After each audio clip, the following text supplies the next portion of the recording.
विधानसभा शुरू होने से पहले बुधवार को सुबह कैबिनेट की बैठक में अध्यापकों की संविलियन नीति को मंजूरी दे दी गई है। सदन में स्कूली शिक्षा मंत्री इस मामले में वक्तव्य देंगे। प्रदेश में तिलहन संघ के कर्मचारियों को संविलियन अवधि अगस्त तक बढ़ा दी गई है। कैबिनेट में निर्णय लिया गया है कि भूमि विकास बैंकों की समझौता योजना अब जून तक रहेगी। पीओएस मशीन से लेन देन करने पर स्टाम्प फीस नहीं लगेगी। जुलाई में फिर से प्रदेश में मिजबाचे कार्यक्रम का आयोजन किया जाएगा, जिसमें मिडिल और प्राइमरी कक्षाओं पर फोकस किया जाएगा। आज मिलबाचे प्रोग्राम जो मध्य प्रदेश में सीपीआर साहब ऐसे आ जाए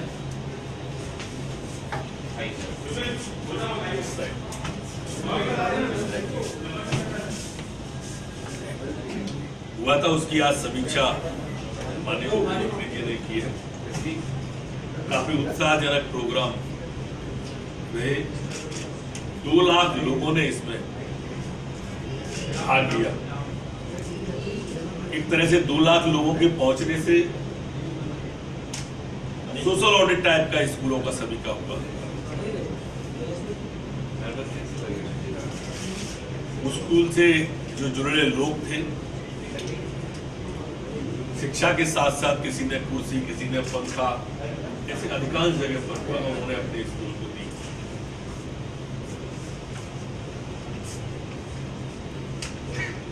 जो लोग स्वेच्छा से गए, वास्तव में ऐसी कल्पना नहीं थी, इसलिए काफी परिणाम अच्छे आए। उन स्कूलों में जिन्होंने रजिस्ट्रेशन कराए थे, वहां से शिक्षकों ने भी पहले से ही तैयारी उन बच्चों को कराना प्रारंभ कर दी थी। ये पूछा जा सकता है ये, और काफी अवेयरनेस देखी। माननीय मुख्यमंत्री जी की इच्छा है कि इसको जन आंदोलन बनाना चाहिए। खासकर इस मध्य प्रदेश में जुड़े हुए जो राजनेता हैं, विधायक हैं, पूर्व विधायक हैं, सांसद हैं, पूर्व सांसद हैं, मंत्री हैं, पूर्व मंत्री हैं, ये सब जिन स्कूलों में पढ़े हैं, वो कम से कम उन स्कूलों को तो गोद ले, उनसे ऐसी चर्चा की जाना चाहिए और चर्चा की जाए, ऐसा माननीय मुख्यमंत्री जी ने प्रमुख सचिव स्कूल शिक्षा को कहा। इसके लिए एक मास मूवमेंट जो इसका चलेगा, वो जुलाई में एक बार पुनः इस प्रदेश में चलाएंगे। अभी फोकस मिडिल प्राइमरी स्कूलों पर रहेगा। आह्वान लेकिन सभी से करना है जो जिस स्कूल में पढ़े हैं। उनमें से आप सब मीडिया से जुड़े लोग भी शामिल हैं, तो उन्हें अपने स्कूलों में जाना चाहिए। जाएंगे स्वाभाविक रूप से, महीने में एक बार, 15 दिन में एक बार, तो कुछ और दिखे ना दिखे, रंग रोगन तो आपके सामने देखेगा, फर्नीचर भी देखेगा, बच्चों से जुड़ी कई चीजें हैं जो देखेंगे।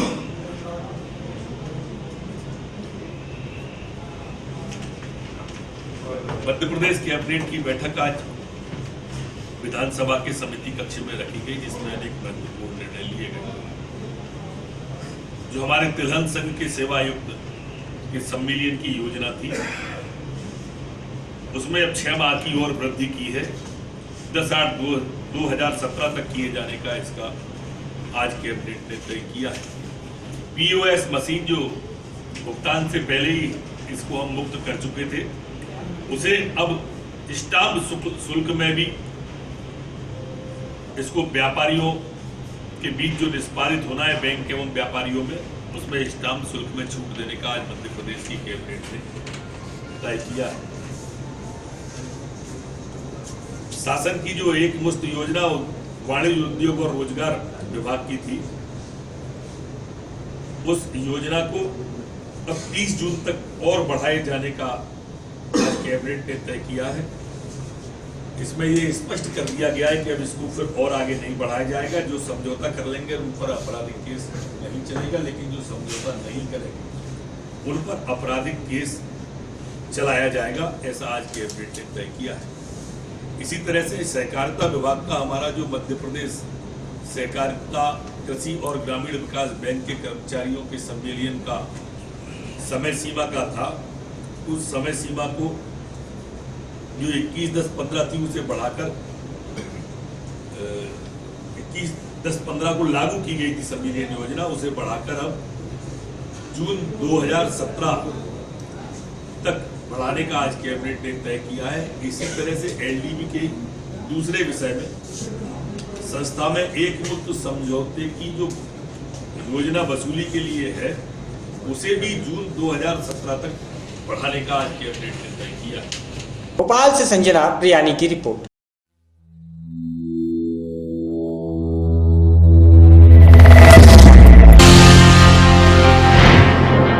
चौथे चरण के होने वाले अंतिम प्रचार के दिन सूबे के कैबिनेट मंत्री आजम खान बुंदेलखंड की विधानसभा सीट चरखारी पहुंचे, जहां उन्होंने अपने भाषण में केंद्र की बीजेपी सरकार और पीएम मोदी पर जमकर तंज कसे। बीएसपी को भी मुस्लिम विरोधी कहा। यही नहीं, इस दौरान उन्होंने पत्रकारों से बात करते हुए कहा कि हम पर सिर्फ कब्रिस्तान का ही काम करने का इल्जाम लगाया जाता है। मैं इस विभाग का मंत्री हूँ, हम कब्रिस्तान और अंत्यस्थान के लिए काम कर रहे हैं। इस मामले का जवाब मुख्यमंत्री जी ने बहुत अच्छे से दिया है, इस पर मैं ज्यादा बोलना नहीं चाहूंगा। उन्होंने कहा कि फिर एक बार सपा की पूर्ण बहुमत से सरकार बनने जा रही है। गठबंधन के जवाब में कहा कि जो लोग गाली देने पर उतर आए हैं, जो समाज को बिल्कुल बर्बाद करना चाहते हैं, ऐसे लोगों से देश को बचाने के लिए गठबंधन हुआ है। वहीं गधे वाले बयान पर बोले कि देश को सड़ों से भी बचाना है और गधों से भी। वहीं पाकिस्तान ताकतों से निपटने के लिए कानून काम कर रहा है। मैं उसका मंत्री हूँ। हम शमशान नहीं कहते, अंत्येष्टि स्थल कहते हैं। कब्रिस्तान में तो सिर्फ दीवार बनती है, अंत्येष्टि स्थल में दीवारें बनती हैं, प्लेटफॉर्म्स बनते हैं और डेड बॉडी को जलाने की व्यवस्था होती है। तो जितना बजट कब्रिस्तानों के लिए था उससे ज्यादा बजट अंत्येष्टि स्थल के लिए था। इसका जवाब कल मुख्यमंत्री जी ने दे दिया है। अब मेरे जवाब की कोई बस जरूरत नहीं रही। बहुमत की सरकार बनाएंगे, बहुमत की सरकार बनाएंगे। मंत्री जी, कांग्रेस को गठबंधन करना पड़ा। मंत्री जी, 5 वर्ष छोटे राज्य जो लोग गाली देने पर उतर आए, जो समाज को बिल्कुल बर्बाद करने पर उतर आए, उनसे देश को बर्बादी से बचाने के लिए देश की अमन चैन बर्बाद कर रहे हैं, ऐसा कुछ चल रहा है। क्या कहेंगे? देखो, देश को सांड से भी बचाओ और देश को गधों से भी बचाओ।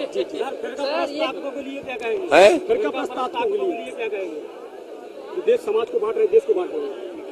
कानून है उनके लिए, कानून का राज कायम है। महोबा से इसराइल कुरैशी की रिपोर्ट।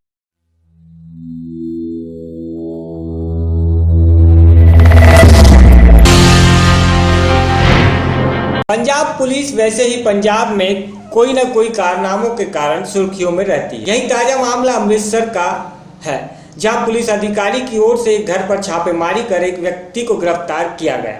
वहीं पकड़े गए व्यक्ति के परिजनों की ओर से पुलिस पर आरोप लगाया गया है कि पैसे न देने पर पुलिस के द्वारा उसको झूठा केस दर्ज कर कार्रवाई की गई है। परिजनों ने कहा कि केस पकड़े गए व्यक्ति पर डाले गए हैं, उससे हमारे परिवार के सदस्य का कुछ भी लेना देना नहीं है। अमृतसर के अधीन पड़ते थाना दबुर्जी के पुलिस अधिकारियों की ओर से करीब 30,000 की रिश्वत मांगी गई थी, जो कि न देने पर उनके खिलाफ उनके रिश्तेदारों पर झूठा केस दर्ज कर दिया गया। वहीं देर रात के करीब 12 बजे तक थाने में गुरुजी के गांव के लोग उस पुलिस थाने में अपने परिजनों को छुड़ाने के लिए खड़े रहे, लेकिन पुलिस अधिकारी की ओर से उनको कोई भी न्याय नहीं दिया गया। वहीं जानकारी देते हुए पड़ते गांव के व्यक्ति के परिजनों ने बताया कि करीब शाम 6 बजे पुलिस अधिकारी उनके घर पहुंचे और उनके परिवार के सदस्यों को पकड़कर ले गए। भाजी साडे घर ये गए ही ਕਹਿੰਦੇ ਹੀ ਸਾਈਨ ਕਰੋ ਕੋਰੇ ਕਾਗਜ਼ ਤੇ ਅਸੀਂ ਕਰਦੇ ਨਹੀਂ ਸੀ ਭਾਜੀ। ਇਹ ਸਾਨੂੰ ਬਾਹੋਂ ਫੜ ਕੇ ਇਹ ਸਾਡੇ ਕੋਲ ਸਾਈਨ ਕਰਵਾਉਂਦੇ ਸੀ।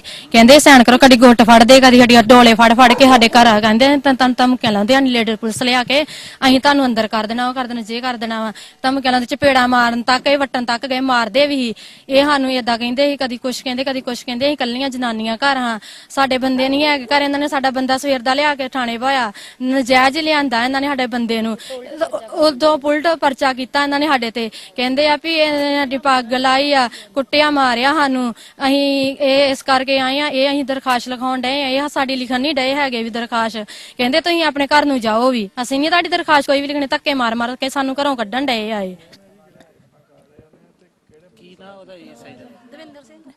ਦਵਿੰਦਰ ਸਿੰਘ ਦਾ ਨਾਂ ਮੈਨੂੰ ਭਾਜੀ ਨਾਂ ਦਵਿੰਦਰ ਸਿੰਘ। ASI ਦਵਿੰਦਰ ਸਿੰਘ, ਇੱਕ ਸੁਰਿੰਦਰ ਸਿੰਘ, 4 ਜਾਣੇ ਗਏ ਭਾਜੀ। ਦੋ ਜਣੇ ਨਹੀਂ ਬੋਲੇ, 2 ਜਾਣੇ ਬੋਲਦੇ ਸੀ ਭਾਜੀ ਸਾਡੇ ਘਰ। ਹਾਂਜੀ ਭਾਜੀ ਸਾਡੇ ਝਗੜਾ ਹੋਇਆ ਸੀ, ਉਹ ਸਾਡਾ ਰਾਜੀਨਾਮਾ ਹੋ ਗਿਆ ਏ। ਇਹ ਸਾਡੇ ਗਾੜੀ ਲਿਖਦੇ ਨਹੀਂ ਹੈਗੇ ਵੀ ਨਾ, ਹੋ ਗਿਆ ਵਾ ਘਰ ਸਾਡੇ ਆਪਸ ਵਿੱਚ ਲੜਾਈ ਹੋਈ ਤੇ ਪੈਸੇ ਚੋਲਾਂ ਦੋ, ਅਸੀਂ ਨਹੀਂ ਗੇ ਦੇਂਦੇ ਹੈਗੇ ਵੀ। ਅਸੀਂ ਗਰੀਬ ਬੰਦੇ, ਅਸੀਂ ਕਿੱਥੋਂ ਦੀ? ਸਾਡਾ ਸਵੇਰ ਦਾ ਇੱਕ ਬੰਦਾ ਇਹਨਾਂ ਨੇ ਅੰਦਰ ਕੀਤਾ, ਉਹਨੂੰ ਕੁੱਟਿਆ ਮਾਰਿਆ, ਪੈਲੀਆਂ 'ਚ ਭੱਜਾ ਦੇ ਮਗਰ ਇਹਦੀ ਤਿਲਕ ਦੇ ਕੇ ਪੱਗ ਡਿੱਗ ਗਈ ਆ ਵੀ। ਤੇ ਫੇਰ ਇਹ ਨਜਾਇਜ਼ ਸਾਡੇ ਬੰਦਿਆਂ ਦੇ ਨਾਂ ਲਿਖਣ ਡਏ ਹੈਗੇ ਆ ਵੀ। ਉਹਦਾ ਐਕਸੀਡੈਂਟ ਹੋਇਆ, ਉਹਨੂੰ ਸੱਟਾਂ ਲੱਗੀਆਂ, ਇਹਨਾਂ ਨੇ ਕੁੱਟ ਕੇ ਉਹਨੂੰ ਸਾਰੇ ਸੈਨ ਕਰਵਾ ਲਏ ਇਹਨਾਂ ਨੇ ਸਾਡੇ ਕੋਲੋਂ। ਨਹੀਂ ਭਾਜੀ ਕੀਤੀ ਕੋਈ ਵੀ ਅਸੀਂ ਗੱਲ। ਹਾਂਜੀ ਭਾਜੀ ਉਹਦਾ ਦਿਮਾਗ ਨਹੀਂ ਕੰਮ ਕਰਦਾ ਹੈਗਾ, ਇਹਨਾਂ ਨੇ ਇਹਨੂੰ ਇੰਨਾ ਕੁੱਟਿਆ, ਸਾਰੇ ਬਿਆਨ ਲਿਖਾਏ ਇਹਨਾਂ ਨੇ, ਸਾਰੇ ਪਿੰਡ ਦੇ ਸਾਡੇ ਕੋਲ ਗਵਾਹ ਹੈਗੇ ਆ ਭਾਜੀ। ਅਸੀਂ ਝੂਠ ਨਹੀਂ ਮਾਰਦੇ, ਅਸੀਂ ਸੱਚ ਕਹਿਣ ਡਏ ਆ। ਹਾਂਜੀ ਮੇਰਾ ਨਾਮ ਸੁਨੀਤਾ। ਭਾਜੀ ਸਾਡੇ ਪਿੰਡ 'ਚ ਕਿਸੇ ਨਾਲ ਲੜਾਈ ਹੋਈ, ਸਾਡੇ ਆਂਢ ਗੁਆਂਢ ਹੀ ਪੈਸਿਆਂ ਦਾ ਲੈਣ ਦੇਣ ਦਾ ਮਾਮਲਾ, ਸਾਡੇ ਘਰ ਦੇ ਹੀ ਮਤਲਬ ਪੈਸਿਆਂ ਦਾ ਲੈਣ ਦੇਣ ਹੀ, ਤੇ ਉਹਨਾਂ ਨਾਲ ਸਾਡੀ ਲੜਾਈ ਹੋ ਗਈ, ਸਾਡਾ ਰਾਜੀਨਾਮਾ ਹੋ ਗਿਆ ਵਾ। ਤੇ ਜੇ ਸਾਡੇ ਬੰਦੇ ਲਿਖਣ ਆਉਂਦੇ ਸੀ ਵੀ ਰਾਜੀਨਾਮਾ ਇਹਨਾਂ ਕੋ ਆਉਂਦੇ ਸੀ, ਸਾਡੇ ਬੰਦੇ ਜਿਹੜੇ ਪਾਏ ਸੀ ਇਹ ਗਾੜੀ ਲਿਖਦੇ ਨਹੀਂ, ਕਦੀ ਕਹਿੰਦੇ ਉਹ ਥਾਣੇਦਾਰ ਨੇ ਹੈਗਾ, ਕਦੀ ਕਹਿੰਦੇ ਉਹ ਥਾਣੇਦਾਰ ਕੋਈ ਨਹੀਂ ਹੈਗਾ ਇੱਥੇ। ਤੇ ਫਿਰ ਅੱਜ ਇਹਨਾਂ ਨੇ ਸਾਡਾ ਘਰ ਰੇਡ ਕੀਤਾ, ਸਾਡਾ ਬੰਦੇ ਦੇ ਮਗਰ ਭੱਜੇ, ਪਿੰਡ ਦੇ ਗਵਾਹ ਵਾ। ਜਦੋਂ ਬੰਦੇ ਦੇ ਮਗਰ ਭੱਜੇ ਆ ਤੇ ਇਹ ਪੱਗ ਪੁਲਿਸ ਵਾਲੇ ਦੀ ਨਾ ਤਿਲਕ ਕੇ ਨਾ ਤੇ ਪੱਗ ਇਹਦੀ ਡਿੱਗ ਗਈ ਹੈ, ਤਿਲਕ ਕੇ ਡਿੱਗ ਪਿਆ, ਦੀ ਪੱਗ ਡਿੱਗੀ ਤੇ ਨਾ ਉਲਟ ਮੇਰੇ ਘਰ ਦੇ ਨਾਲ ਆਉਣ ਡਿਆ ਵੀ ਇਹ ਸਾਡੇ ਗਲ ਪਿਆ ਵਾ। ਤੇ ਹੁਣ ਘਰ ਆਏ ਨਾ, ਰਾਤ ਫੇਰ ਰੇਡ ਕੀਤਾ ਤੇ ਰਾਤ ਹੁਣ ਕਹਿਣ ਦੇ ਕਦੀ ਬਾਹਾਂ ਫੜਦੇ, ਮੈਂ ਗੁੱਟ ਛਡਾ ਕੇ ਭੱਜ ਗਈ ਆ। ਤੇ ਸਾਡੇ ਮਗਰ ਸਾਨੂੰ ਵੀ ਧਮਕੀਆਂ ਲਾਉਂਦੇ ਆ, ਤੁਹਾਨੂੰ ਇੰਜ ਕਰ ਦਾਂਗੇ, ਕਦੀ ਲੇਡੀ ਪੁਲਿਸ ਨਾਲ ਚਕਾ ਦਾਂਗੇ, ਕਦੀ ਕੁਛ ਕਰਾਂਗੇ, ਤੁਸੀਂ ਕਿਉਂ ਨਹੀਂ ਮੰਨਦੇ, ਕਦੀ ਕਹਿੰਦੇ ਤੁਸੀਂ ਰੱਬ ਭੁੱਲ ਲੱਗੇ, ਇਹੋ ਜਿਹੇ ਗੱਲਾਂ ਕਰਦੇ ਆ। ਹਾਂਜੀ ਪੈਸੇ ਵੀ ਮੰਗਦੇ। ਪਹਿਲਾਂ ਸਵੇਰੇ ਆਏ ਨਾ, ਬੰਦੇ ਦੇ ਮਗਰ ਭੱਜੇ ਆ, ਬੰਦੇ ਦੇ ਮਗਰ ਭੱਜੇ ਆ। ਮੈਂ ਅੰਕਲ ਜੀ ਤੁਸੀਂ ਜਿਹੜੀ ਤੁਸੀਂ ਸਾਡੇ ਨਾਲ ਬੰਦਿਆਂ ਨੂੰ ਗੱਲ ਕਰੋ, ਵੀ ਇੱਜ਼ਤ ਨਾਲ ਗੱਲ ਕਰੋ, ਸਾਨੂੰ ਤੁਹਾਨੂੰ ਫਿਰ ਜਵਾਬ ਦੇਵਾਂਗੇ। ਤੇ ਗਾੜੀ ਕਹਿੰਦੇ ਤੁਸੀਂ ਤਾਂ ਸਮਝਦਾ, ਅਸੀਂ ਤੁਹਾਨੂੰ ਕਹਿੰਦੇ ਕਿ ਤੁਹਾਨੂੰ ਕਿੱਦਾਂ ਦਾ ਕਹਿੰਦੇ, ਤੁਸੀਂ ਤਾਂ ਸਮਝਦੀਆਂ ਨੇ ਜੇ। ਸਾਨੂੰ ਹੁਣ ਕੀ ਪਤਾ ਕਿਹੜੀ ਗੱਲ ਕਹਿੰਦੇ, ਸਾਨੂੰ ਕੀ ਸਮਝਾਉਣਾ ਚਾਹੁੰਦੇ ਆ। ਹਾਂਜੀ ਨਹੀਂ ਸਰ ਅਸੀਂ ਨਹੀਂ ਕੀਤੀ। ਹਾਂਜੀ ਕਰਨਾ ਚਾਹੁੰਦੇ। ਹਾਂਜੀ ਹੁਣ ਸਾਰਾ ਪਿੰਡ ਸਾਡੇ ਨਾਲ ਕਹਿੰਦੇ ਵੀ ਇਹ ਕਦੀ ਕਹਿੰਦੇ ਕਦੇ ਕੋਈ ਪਿੰਡ ਦਾ ਨੀ ਤੁਹਾਡੇ ਨਾਲ ਤੁਰਦਾ, ਕਦੀ ਧਮਕੀਆਂ ਲਾਉਂਦੇ, ਝੂਠੇ ਸੱਚੇ ਇਲਜ਼ਾਮ ਲਾਉਂਦੇ ਆ। ਹਾਂਜੀ ਚੌਂਕੀ ਇੰਚਾਰਜ ਜੀ ਐਸਸੀ ਮੈਂ ਦਵਿੰਦਰ ਕੁਮਾਰ ਜੀ ਇੰਚਾਰਜ ਇੱਥੇ ਦੂਰ ਜੀ। ਇਹਨਾਂ ਜੀ ਦੋਸ਼ੀਆਂ ਦੇ ਖਿਲਾਫ 3 ਮੁਕੱਦਮੇ ਦਰਜ ਹੈ ਜੀ। ਜਿਹੜਾ ਗੁਰਦਿਆਲ ਸਿੰਘ ਹੈ ਜੀ, ਇਹਦੇ ਮੁਕੱਦਮੇ, ਇਹਦਾ ਮੰਗੇ ਦਾ ਭਰਾ ਹੈ ਜੀ। ਮੰਗੇ ਦੇ ਪਹਿਲੋਂ ਇੱਕ ਮੁਕੱਦਮਾ 15 ਨੰਬਰ ਮੁਕੱਦਮਾ ਦਰਜ ਹੈ ਜੀ 326 ਦਾ। ਇਹ ਅੱਜ ਪੁਲਿਸ ਦੇ ਫੇਰ ਗੱਲ ਪੈ, ਉਸ ਮੁਕੱਦਮੇ 'ਚ ਭਗੌੜੇ ਨੇ ਜੀ। ਇੱਕ ਮੁਕੱਦਮਾ ਅੱਜ ਜਿਹੜਾ ਆ ਦਰਜ ਹੋਇਆ ਜੀ ਇਹਨਾਂ ਦੇ ਖਿਲਾਫ, ਮੁਕੱਦਮਾ ਨੰਬਰ 19/17 ਅਲੱਗ-ਅਲੱਗ ਧਾਰਾਵਾਂ 'ਚ। ਇਹ ਪੁਲਿਸ 'ਚ ਆਪਣਾ ਜਿਹੜੇ ਏਸੀ ਦੇ ਗੱਲ ਪਏ ਉਹਦਾ ਮੈਡੀਕਲ ਹੈ ਜੀ, ਉਹਨੂੰ ਜ਼ਖਮੀ ਕੀਤਾ, ਇੰਜਰਡ ਕੀਤਾ ਜੀ। ਤੇ ਇਹਦੇ ਤੇ ਇਹਨਾਂ ਦੇ ਘਰ ਰੇਡ ਕਰਨ ਵਾਸਤੇ ਗਈ ਪੁਲਿਸ ਜੀ। ਇਹ ਝੂਠੇ ਜਿਹੜੇ ਐਲੀਗੇਸ਼ਨ ਲਾ ਰਹੇ, ਇਹਨਾਂ ਐਲੀਗੇਸ਼ਨ 'ਚ ਕੋਈ ਸੱਚਾਈ ਨਹੀਂ ਜੀ, ਬਿਲਕੁਲ ਇਹਨਾਂ ਦੋਸ਼ਾਂ ਨੂੰ ਇਹ ਨਕਾਰਦੇ ਆ। ਕਾਰਵਾਈ ਹਾਂਜੀ ਇਹਨਾਂ ਬੰਦਿਆਂ 'ਚ ਵਾਂਟਡ ਹੈ ਜੀ, ਸਾਨੂੰ ਇਹਨਾਂ ਮੁਕੱਦਮਿਆਂ 'ਚ, ਇਸ ਕਰਕੇ ਜਿਹੜੇ ਪੁਲਿਸ ਤੇ ਨਜਾਇਜ਼ ਐਲੀਗੇਸ਼ਨ ਲਾ ਰਹੇ। ਇੱਕ ਬੰਦਾ ਅਰੈਸਟ ਕਰ ਲਿਆ ਜੀ ਇਹਨਾਂ 'ਚੋਂ, ਹਾਂਜੀ ਗੁਰਦਿਆਲ ਸਿੰਘ। ਉਹ ਸਾਨੂੰ ਇਹ ਮੁਕੱਦਮਾ ਨੰਬਰ 125/17 ਆ, 125/16 'ਚ ਵਾਂਟਡ ਹੈ ਜੀ। ਤੇ ਇੱਕ ਮੁਕੱਦਮਾ ਆਪਣਾ ਜੀ ਇਹਦੇ 'ਚ 19/17 'ਚ ਦਰਜ ਹੋਇਆ ਜੀ ਅੱਜ ਦੀ ਤਰੀਕ 'ਚ। अमृतसर से नरेंद्र सेठी के साथ रविंद्र सिंह की रिपोर्ट।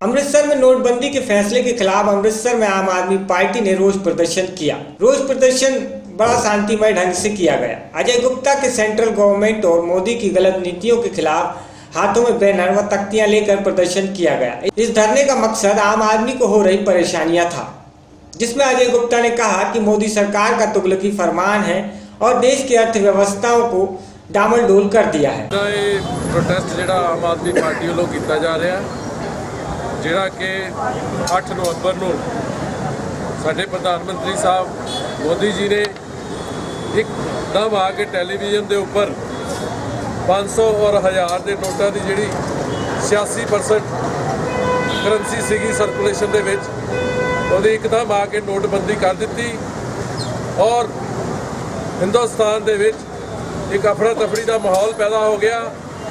ਇਹ ਇੱਕ ਸੋਚੀ ਸਮਝੀ ਸਾਜ਼ਿਸ਼ ਸੀ, ਮਗਰ ਇਹਨਾਂ ਨੇ ਪਲੀ ਲਿੱਤੀ ਕਿ ਇਹ ਜਿਹੜੀ ਨੋਟਬੰਦੀ ਕੀਤੀ ਗਈ ਹੈ ਇਹ ਕਰਪਸ਼ਨ ਨੂੰ ਖਤਮ ਕਰਨ ਲਈ ਕੀਤੀ ਗਈ ਹੈ, ਕਾਲਾ ਧਨ ਲਿਆਉਣ ਦੀ ਕੋਸ਼ਿਸ਼ ਕੀਤੀ ਗਈ ਹੈ ਔਰ ਉਗਰਵਾਦ ਨੂੰ ਖਤਮ ਕਰਨ ਦੀ ਕੋਸ਼ਿਸ਼ ਕੀਤੀ ਗਈ ਹੈ। ਮਗਰ ਮੈਂ ਇੱਥੇ ਮੋਦੀ ਸਾਹਿਬ ਨੂੰ ਪੁੱਛਣਾ ਚਾਹੁੰਦਾ ਕਿ ਇਸ ਨੋਟਬੰਦੀ ਦੇ ਕਰਕੇ ਕਿੰਨਾ ਕਾਲਾ ਧਨ ਉਹਨਾਂ ਦੇ ਕੋਲ ਆਇਆ ਹੈ ਔਰ ਕਿੰਨਾ ਭ੍ਰਿਸ਼ਟਾਚਾਰ ਖਤਮ ਹੋਇਆ ਹੈ ਔਰ ਕਿੰਨਾ ਉਗਰਵਾਦ ਖਤਮ ਹੋਇਆ ਹੈ। ਸਵਾਏ ਗਰੀਬ ਆਦਮੀ ਨੂੰ ਔਰ ਮੱਧਿਆ ਵਰਗੀ ਜਿਹੜਾ ਬੰਦਾ ਹਿੰਦੁਸਤਾਨ ਦਾ ਉਹਨਾਂ ਨੂੰ ਤੰਗ ਕਰਨ ਦੀ ਬਜਾਏ ਇਲਾਵਾ ਮੋਦੀ ਸਰਕਾਰ ਨੇ ਕੁਝ ਨਹੀਂ ਕੀਤਾ। ਇਸ ਨੋਟਬੰਦੀ ਦੇ ਕਰਕੇ 100 ਤੋਂ ਵੱਧ ਹਿੰਦੁਸਤਾਨ ਦੇ ਅੰਦਰ ਮੌਤਾਂ ਵੀ ਹੋਈਆਂ ਜਿਹੜੀਆਂ ਕਿ ਬਿਲਕੁਲ ਬੇਗੁਨਾਹ ਲੋਕ ਮਾਰੇ ਗਏ ਨੇ। ਉਹਦਾ ਵੀ ਮੈਂ ਇਹਨਾਂ ਤੋਂ ਜਵਾਬ ਮੰਗਣਾ ਚਾਹੁੰਦਾ ਕਿ ਜਿਹੜੇ ਪਰਿਵਾਰਾਂ ਦੇ ਜੀ ਚਲੇ ਗਏ ਨੇ ਉਹਨਾਂ ਲਈ ਮੋਦੀ ਸਰਕਾਰ ਕੀ ਕਹਿਣਾ ਚਾਹੁੰਦੀ ਹੈ ਔਰ ਅਸੀਂ ਪੁੱਛਣਾ ਚਾਹੁੰਦੇ ਹਾਂ ਕਿ ਇਹਨਾਂ ਨੇ ਇਹ ਨੋਟਬੰਦੀ ਜਿਹੜੀ ਕਿ ਸਿਰਫ ਗਰੀਬਾਂ ਦਾ ਪੈਸਾ ਖੋਹ ਕੇ ਅਮੀਰਾਂ ਦਾ ਘਰ ਭਰਨ ਲਈ ਕੀਤੀ ਗਈ, ਹੋਰ ਇਸ ਤੋਂ ਇਲਾਵਾ ਇਸ ਨੋਟਬੰਦੀ ਦਾ ਇਸ ਹਿੰਦੁਸਤਾਨ ਦੇ ਵਿੱਚ ਕੋਈ ਫਾਇਦਾ ਨਹੀਂ ਹੋਇਆ। ਇਹ ਇੱਕ ਤੁਗਲਕੀ ਫੈਸਲਾ ਜਿਹਦੇ ਉੱਤੇ ਹਿਟਲਰ ਦੀ ਮੋਹਰ ਲਾ ਕੇ ਮੋਦੀ ਸਾਹਿਬ ਨੇ ਕੀਤਾ। ਮੈਂ ਆਪਣੇ ਇੱਥੇ ਵਲੰਟੀਅਰ ਸਾਥੀਆਂ ਦਾ ਇੱਥੇ ਮੇਰੇ ਨਾਲ ਮੇਰੇ ਅਸ਼ੋਕ ਚੌਧਰੀ ਜੀ, ਸੰਜੇ ਸ਼ਰਮਾ ਜੀ, ਤਲਵਾਰ ਜੀ, ਮਨਦੀਪ ਜੀ, ਸਾਰੇ ਮੇਰੇ ਸਾਥੀ ਆਏ ਨੇ। ਮੈਂ ਇਹਨਾਂ ਸਾਰਿਆਂ ਦਾ ਬਹੁਤ ਧੰਨਵਾਦ ਕਰਦਾ, ਤਹਿ ਦਿਲੋਂ ਸ਼ੁਕਰੀਆ ਅਦਾ ਕਰਦਾ। ਔਰ ਇਹ ਪ੍ਰੋਟੈਸਟ ਜਿਹੜੇ ਸਾਡੇ ਚੱਲਦੇ ਰਹਿਣਗੇ, ਆਉਣ ਵਾਲੇ ਟਾਈਮ 'ਚ ਵੀ ਚੱਲਦੇ ਰਹਿਣਗੇ। ਜਿਸ ਤਰ੍ਹਾਂ ਕਿ ਤੁਸੀਂ ਜਾਣਦੇ ਹੋ ਸਾਰੇ, ਹੁਣੇ ਹੀ ਥੋੜ੍ਹੀ ਦੇਰ ਪਹਿਲੇ 4 ਤਰੀਕ ਵਾਲੇ ਦਿਨ ਇਲੈਕਸ਼ਨ ਹੋਇਆ ਔਰ ਇਹਦਾ ਨਤੀਜਾ ਜਿਹੜਾ 11 ਮਾਰਚ ਨੂੰ ਆ ਰਿਹਾ। ਅਸੀਂ ਇਸ ਉਮੀਦ 'ਚ ਬੈਠੇ ਹਾਂ ਕਿ ਪੰਜਾਬ ਦੇ ਅੰਦਰ 100 ਤੋਂ ਵੱਧ ਸੀਟਾਂ ਜਿਹੜੀਆਂ ਆਮ ਆਦਮੀ ਪਾर्टी लेके जाएगी और अपनी सरकार बनाएगी। अमृतसर से नरेंद्र सेठी की रिपोर्ट।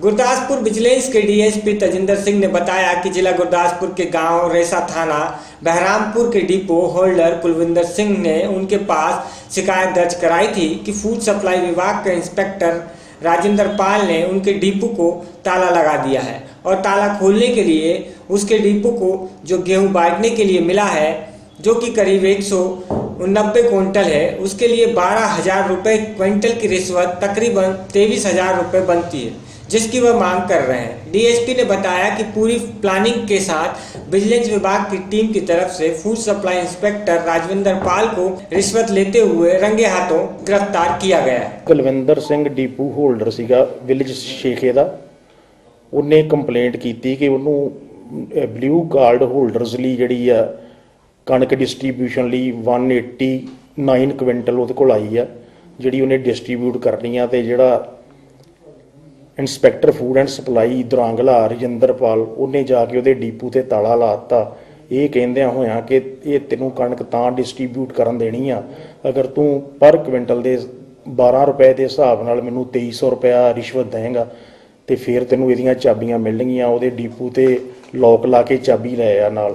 ਉਹ ਫਿਰ ਅੱਜ ਕੁਲਵਿੰਦਰ ਸਿੰਘ ਨੇ ਸਾਨੂੰ ਜਿਹੜੀ ਇਤਲਾਹ ਦਿੱਤੀ ਇਹਦੇ ਬਾਰੇ ਕਿ ਫਲਾਨਾ ਰਜਿੰਦਰਪਾਲ ਜਿਹੜਾ ਫੂਡ ਐਂਡ ਸਪਲਾਈ ਇੰਸਪੈਕਟਰ ਆ, ਉਹ 2300 ਰੁਪਏ ਦੀ ਜਿਹੜੀ ਰਿਸ਼ਵਤ ਦੀ ਮੇਰੇ ਕੋਲੋਂ ਡਿਮਾਂਡ ਕਰ ਰਿਹਾ ਕਿ ਜਿਹੜੀਆਂ ਤੈਨੂੰ ਤੇਰੇ ਡੀਪੂ ਤੇ ਮੈਂ ਲੋਕ ਲਾ ਕੇ ਆਇਆ ਉਹਦੀ ਤੈਨੂੰ ਕੀ ਤਾਂ ਹੈਂਡਓਵਰ ਕਰਾਂਗੇ। ਤੇ ਉਹਦੇ ਸਬੰਧ ਦੇ ਵਿੱਚ ਫਿਰ ਸਾਡੀ ਵਿਜੀਲੈਂਸ ਟੀਮ ਗੁਰਦਾਸਪੁਰ ਨੇ ਇੰਡੀਪੈਂਡੈਂਟ ਵਿਟਨੈਸਿਸ ਏਡੀਓ ਸੁਰਿੰਦਰਪਾਲ ਸਿੰਘ ਤੇ ਏਡੀਓ ਦਿਲਰਾਜ ਸਿੰਘ ਦੀ ਹਾਜ਼ਰੀ 'ਚ 2300 ਰੁਪਏ ਦੀ ਜਿਹੜੀ ਰਿਸ਼ਵਤ ਉਹਦੇ ਕੋਲੋਂ ਬਰਾਮਦ ਕੀਤੀ ਆ। ਦੋਸ਼ੀ ਨੂੰ ਅਰੈਸਟ ਕਰ ਲਿਆ। ਕੱਲ ਜਿਹੜਾ ਇਹਨੂੰ ਕੋਰਟ 'ਚ ਪ੍ਰੋਡਿਊਸ ਕੀਤਾ ਜਾਵੇਗਾ। Further investigation is on. ਤੇ गुरदासपुर से अवतार सिंह की रिपोर्ट।